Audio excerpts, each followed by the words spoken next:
BC reservation అంశంపై ఢిల్లీలో పోరుకు సిద్ధమవుతోంది తెలంగాణ ప్రభుత్వం. ఆగస్టు మొదటి వారంలో ఢిల్లీకి వెళ్లనున్నారు సీఎం, మంత్రులు. 6న ఢిల్లీలో ధర్నా చేపట్టనున్నారు. కేంద్ర ప్రభుత్వ పెద్దలకు వినతి పత్రాలు ఇవ్వనున్నారు.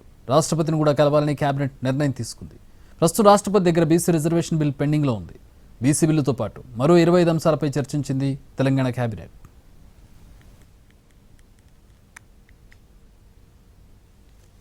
గౌరవ ముఖ్యమంత్రి గారు కేబినెట్ కూడా నిర్ణయం చేసినాం. ఆగస్టు 5, 6, 7 3 రోజులు గౌరవ ముఖ్యమంత్రి గారు అపాయింట్మెంట్ అడుగుతా ఉన్నారు.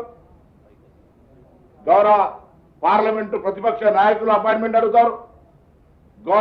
గౌరవ రాజ్యసభ ప్రతిపక్ష నాయకుడు కూడా రాష్ట్రపతి గారు అపాయింట్మెంట్ అడిగి దేశంలో ఉన్నటువంటి కాంగ్రెస్ పార్టీ మిత్రపక్షాలతో సహా 100 మంది ఎంపీల పైన రాజ్యసభ సభ్యులతో సహా తెలంగాణలో ఉన్నటువంటి ప్రతి శాసనసభ్యుడు, శాసనమండలి సభ్యుడు, ఎంపీలు, మంత్రులందరం కూడా 5, 6, 7